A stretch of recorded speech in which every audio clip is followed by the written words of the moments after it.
Avis vascular centre, మన దేశంలోనే the best varicose vein hospital.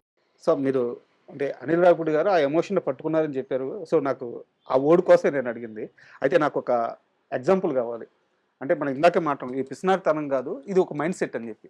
ఇండస్ట్రీలో మీరు తిరిగే హీరోల్లో కానీ, ఆర్టిస్టుల్లో కానీ, టెక్నీషియన్లో కానీ ఇలాంటి మైండ్ సెట్, ఒక మిడిల్ క్లాస్ మైండ్ సెట్ ఇంకా పోకుండా ఉండే మనిషి మీ ఫ్రెండ్స్లో కానీ ఎవరైనా ఉంటే ఆ మనిషి పేరు చెప్పండి. కాదు, పోకుండా ఉన్న వాళ్ళ అంటే అలా ఆ మైండ్ సెట్ ఉన్నవాళ్ళు. రాజీవ్ చాలా మంది అండి. ఉమ్, రాజీవ్ వెరీ గ్రౌండెడ్ గా. సార్ మీకు ఒకటి చెప్తా, అది నేను చెప్పక్కర్లా పేర్లు. ఉమ్, మీకు ఒక స్టేజ్ మీద మైక్ పట్టుకుని మాట్లాడే ఎవరైనా సరే, మీరు సందీప్ రెడ్డి వంగాన్ని తీసుకోండి, అంటే ఏ రాజమౌళి గారిని తీసుకోండి, ఉమ్, అలా చెప్పుకుంటూ పోతే అదే చాలా మంది ఉన్నారండి. కొంతమందికి మనకి ఎలాగంటే వాళ్ళకి వాళ్ళ యాటిట్యూడ్, వాళ్ళ పర్స్పెక్టివ్ దానివల్ల అర్థం కాకపోవచ్చు. తెలిసిపోతాయి. ఉమ్, కాదు, చాలా ఈజీగా తెలిసిపోతాయి. వాళ్ళకి ఎలాగ ఉంటుందంటే ఒక రకమైన మదం, ఒక రకమైన గర్వం, అది తెలిసిపోతుందండి. మేము కారణ జన్మలం, ఇక్కడ మేము ఇలాగ పుట్టడం చాలా గొప్ప విషయం అని మాట్లాడే వాళ్ళు చాలా మంది ఉంటారు. అది వేరు. ఉమ్. మంచితనం ఫేక్ చేసేవాళ్ళు కూడా ఉంటారండి. చాలా ఇంపార్టెంట్ పాయింట్. ఓకే. మంచితనం ఫేక్ చేసేవాళ్ళు, ప్రేక్షక దేవుళ్ళు లేకపోతే మేము లేవు, ఈ డైలాగులు ఎవరైనా చెప్పొచ్చు, కానీ నిజంగా ప్రేక్షక దేవుళ్ళ కోసం ఎవరేం చేస్తున్నారు ఇస్ ద క్వశ్చన్. సో మీరు చెప్తే నా ఫ్రెండ్ సర్కిల్లో నేను చూసిన వాళ్ళు, అంటే నేను ప్రతి ఇంటర్వ్యూలో మధ్య ఫ్రీ పబ్లిసిటీ ఇస్తున్నాను రాజీవ్కి. నేను ఇచ్చే పబ్లిసిటీతో పనే ఉంది, కానీ మా మా బ్యాచ్లో సూపర్ స్టార్, మెగాస్టార్, ఉమ్, లవ్లీ పర్సన్, అంటే చాలా గ్రౌండెడ్గా ఉండేవాళ్ళు మీరు గుర్తుపట్టేచ్చు సార్, నేను చెప్పక్కర్లా. చాలా మంది ఉన్నారు. హీరోస్లో చూసుకుంటే నితిన్ గారు, విజయ్ దేవరకొండ, నాని గారు, ఉమ్, ఉమ్. ఎవరన్నా. సో నాకు తెలిసి ఈ ఎగ్జాంపుల్స్ అన్నిటినీ లెక్కేసుకుంటే అనిల్ రావిపూడి అన్న వ్యక్తి మిడిల్ క్లాస్ మెంటాలిటీని బాగా క్యాప్చర్ చేసేటండి సక్సెస్కి ఫార్ములా అని నేను అనుకుంటున్నాను. Super super. అండ్ ఇప్పుడు మీరు అడిగిన నెక్స్ట్ క్వశ్చన్ దాని కంటిన్యూషన్. సో అది మనుషులు చూస్తాను అర్థమైపోతుందండి మనకి, నేను చెప్పక్కర్లేదు ప్రత్యేకించి. అండ్ ఈ ఇంటర్వ్యూకి మీరు వస్తున్నారు అనగానే నేను ఒక వ్యక్తి గురించి పర్టికులర్గా మీతో మాట్లాడాలని అనుకున్నాను. మా జర్నలిస్ట్, మా టీఎన్ఆర్. ఆహా. పరిధి లేని ప్రేమలో మునిగి తేలనా, మనసులో మౌన కీర్తనం, కనులలో ప్రమద నర్తనం, హరవిరిసినది నిశిలో తొలి కార్తీకం. వా మా టీఎన్ఆర్ గారితో మీకున్న అసోసియేషన్, అంటే ఆ ఇంటర్వ్యూ ఎంత వైరల్ అయిందో, దాంట్లో మీరు మాట్లాడుకున్న మాటలు ఎంత వైరల్ అయినాయో, ఆ ఇంటర్వ్యూ ఎలా జరిగిందో కూడా మాకు ఆఫీసులో కథలు కథలుగా చెప్తారు. సో ఆయన పోయిన తర్వాత ఆ స్థానం అలాగే ఉండిపోయింది. ఇప్పటికీ ఆ స్థానాన్ని ఫిల్ చేసే వాళ్ళు రాలేదు, ఇప్పటికీ అలాగే ఉంది. సో టీఎన్ఆర్ గారు చనిపోయారన్న వార్త మీకు తెలిసినప్పుడు ఎలా ఫీల్ అయ్యారు? అతని గురించి నేనేమి చెప్పగలను, ఎవరైనా ఏం చెప్పగలరో అవన్నీ మీరే చెప్పారు. ఒకళ్ళు భర్తీ చేయలేని స్థానం అండి అది. అసలు నిజంగా ఒక, అంటే ఇక్కడ 2 థింగ్స్ ఉన్నాయి. ఇంటర్వ్యూస్ అంటాం, పాడ్కాస్ట్ అని. ఇప్పుడు ఈ పాడ్కాస్ట్ సంబంధించి ఒక కల్చర్ తీసుకొచ్చిందే తను. సార్ తన ముందు నుంచి ఉన్నాయి, కానీ గంటలు గంటలు గంటలు గంటలు మాట్లాడుతూ, అంటే ప్రతి మనిషి దగ్గర ఉంటుందండి ఇది. Everybody has something to say. So ఆబ్వియస్గా ఇక్కడ నాకు ఆపర్చునిటీ వచ్చి, నా గురించి చెప్తాను, నాకు ఆపర్చునిటీ వచ్చినప్పుడు నాకు సంబంధించిన వాటిలో 2 ఉంటాయి. ఒకటి డబ్బా కొట్టుకోవడం, సార్ నాకెంత తెలుసు అంత తెలుసు అంత తెలుసు. రెండోది ఒక తాపత్రయం. నా వీడియోస్ అన్ని సక్సెస్ అవ్వడానికి కారణం ఏంటంటే, నా వల్ల ఎవరికైనా ఏదైనా ఒక బెనిఫిట్ జరిగితే బాగున్న తాపత్రయం నాకుంది. ఎవరికి కావాలరా నీ సోది అనుకునే వాళ్ళు ఉంటారు, సర్లే ఏదో చెప్పాడులే ఇవన్నీ పాత విషయాలు అనుకునే వాళ్ళు ఉంటారు. కొంతమంది రిపీటెడ్గా పెట్టుకుని వాళ్ళ స్టేటస్ల కింద పెట్టుకున్న వాళ్ళు కూడా ఉంటారు. కరెక్ట్. ఈ వాక్యాలు నాకు టీఎన్ఆర్ చెప్పాడు. ఇది అతిశయం కాదు. 25 ఎపిసోడ్ నుంచి నన్ను లిటరల్గా తరివాడు.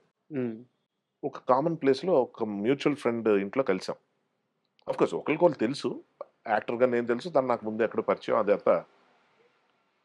ఇలా కూర్చొని మాట్లాడుతున్నప్పుడు నేను 2 ఎక్స్ట్రీమ్స్ ఉంటాయండి. అతివృష్టి అనావృష్టి నాలో ఏంటంటే, అయితే చాలా సైలెంట్గా ఉంటా, ఒక్క మాట మాట్లాడను మీరు 10 మందిలో ఉన్నప్పుడు, లేదా నేను ఒకటి మాట్లాడుతుంటా.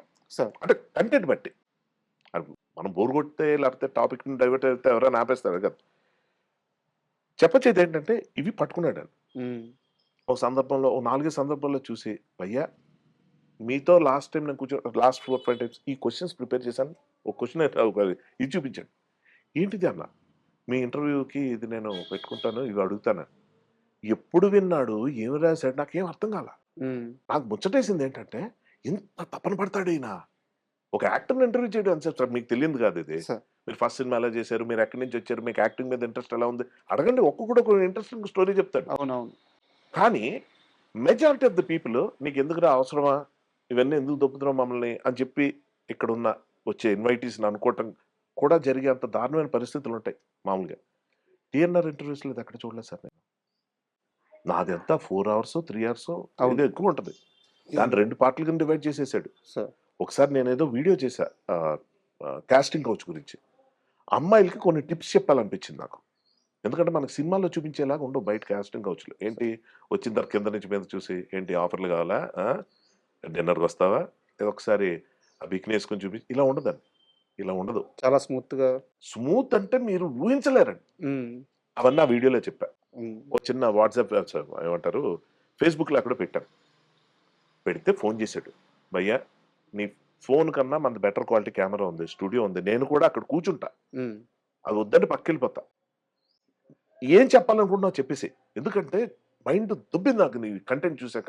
అది ఫేస్‌బుక్‌లో ఎంతమంది 50 మంది, 60 మంది చూస్తారు. పోనీ మించిపోతే 200. ఎంతమందికి ఇది హెల్ప్ అవుద్దో నువ్వు రా చెప్తానని చెప్పి. శ్రీరెడ్డి మూవ్‌మెంట్ అది స్టార్ట్ అయినప్పుడు దానికి సంబంధించిన దాంట్లో నేను ఒక ఆల్మోస్ట్ అదొక 1 ½ అవర్స్ ఎంతో 1 అవర్ జనరల్ క్వెషన్స్ కూడా వచ్చాయి కాబట్టి కొంచెం లెంగ్త్ ఎక్కువ. బట్ చెప్పాలండి. దాన్ని పట్టుకుంటాడాయన. అది పట్టుకొని దాన్ని ఎలా డిజైన్ చేసి ఎలా పెట్టాడో అన్నది నాకే తెలుసు. ఇది కాదు ఒకటే చెప్పాలి. నేను సిగ్గుపడుతుండేవాడిని. నేను ఏదైనా అచీవ్ చేయాలి. ఒక మంచి సినిమా అప్పుడు నేను డైరెక్ట్ చేసిన నా ఫస్ట్ ఫిల్మ్ ఏదైతే స్ట్రక్ అయిపోయిందో అందులో అతనున్నాడు. అన్నీ శ్రీముఖి గారు. శ్రీముఖి లీడ్‌గా యాక్ట్ చేసిన మూవీలో. అది గాని రిలీజ్ అయ్యే రోజు టీఎన్ఆర్ మళ్ళీ ఆడియన్స్ చూడొచ్చు. వావ్! అదొక్కటే తృప్తి నాకు. నిజంగా మళ్ళీ టీఎన్ఆర్‌ని కదులుతూ మళ్ళీ మనం చూడొచ్చు. ఆ సినిమా చెప్పొచ్చేదేంటంటే ఆ టైం నుంచి నేను అంటుండేవనమాట. నా సినిమా ఒకటి ప్లాన్ చేస్తున్నాను. అది రిలీజ్ అయిన తర్వాత చేద్దాం. ఇప్పుడేం మాట్లాడతాం అని నేను. మీకు తెలీసా? మీరు మాట్లాడే దాంట్లో ఎంతమందికి హెల్ప్ అయ్యేది ఉంటదని నా వీక్‌నెస్ మీద కొట్టాడు. కామెంట్స్ చూస్తుంటానండి భయంగానే. మొన్న ఏదో నువ్వు తాగుతావా అని అడిగిన దానికి నేను ఏదో చెప్పిన దానికి ఒకళ్ళిద్దరు నువ్వు ఎంత తాగితే ఎందుకు చెప్పడం బయట ఎవరినైనా ఇన్‌ఫ్లూయెన్స్ పైగా నాకేదో 100 మంది రిలేషన్‌షిప్ అని అది ఫార్మ్ అయిన క్వెషన్ వేరు. అంటే ఆడియన్స్ తీసుకునే తీరు చెప్తున్నాను. అన్నాడు. భయ్యా అదేంటిది ఓ 100 మందితో అని మాట వరుసకి ఆ లైన్ కూడా అంట. మాట వరుసకు 100 మంది అనుకోండి అంట. ఎందుకు? ఇందాక నేను చెప్పాను చూడండి 10 లక్షలు, 5 లక్షలు ఆ యాక్యురేట్ నంబర్స్ కాదు. ఒక ఇంపాక్ట్ కోసం ఒక నంబర్ చెప్తా ఉంటాం. అది చెప్పినప్పుడు తను అందరితో మీకు రిలేషన్‌షిప్స్ ఉన్నాయా ఫిజికల్‌గా? అంటే ఉన్న వాళ్ళ గురించి చెప్తున్న దాంట్లో అందరితో ఎందుకుంటాయి? అది మనం తర్వాత ఎక్స్‌ప్లెయిన్ చేయలేం. అది వేరేగా అర్థమైపోయింది. అంటే అన్నా అన్న అది చాలు. మీకు దాన్నేమంటారు యూట్యూబ్ హెడ్డింగ్స్ వాటిని ఏమంటారు? థంబ్‌నెయిల్స్. జీవితాలు నాశనం చేయొచ్చండి థంబ్‌నెయిల్స్‌తో.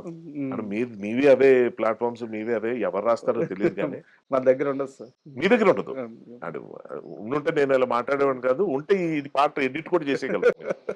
బట్ ఇది చెప్పాలని కోరిక ఏంటంటే థంబ్‌నెయిల్స్ చూసి మా మదర్ ఎన్ని సార్లు ఇన్‌ఫ్లూయెన్స్ అయ్యారు. నా గురించి కాదు. ఇంకా అవేం రాలా. ఈ 100 మందితో అఫైర్ ఉంది ఇవన్నీ మా మదర్ ఇంకా చూడలే. అఫ్‌కోర్స్ ఆవిడకి నా గురించి ఆవిడకన్నా బాగా ఎవరు తెలుసు. అది కాదు కానీ ఏంట్రా ఇలా పెట్టారు ఎవరైనా ఏదైనా థంబ్‌నెయిల్స్ చూసి రియాక్ట్ అవుతారు sir. Correct. Correct. Shocking thing చెప్పనా? అది చూసి వచ్చేస్తారు సార్ జనం కామెంట్స్‌కి. ఎందుకంటే చూడరు వీడియో. వీడియో చూడరు. అంత ఓపిక ఉండదు. ఇదే కదా అనుంటాడు టక అని. నెగటివిటీ అన్నది ఎంత ఉంటుందో చెప్పేటప్పుడు టీఎన్ఆర్ తీసుకునే జాగ్రత్తలు ఉండేవండి. సార్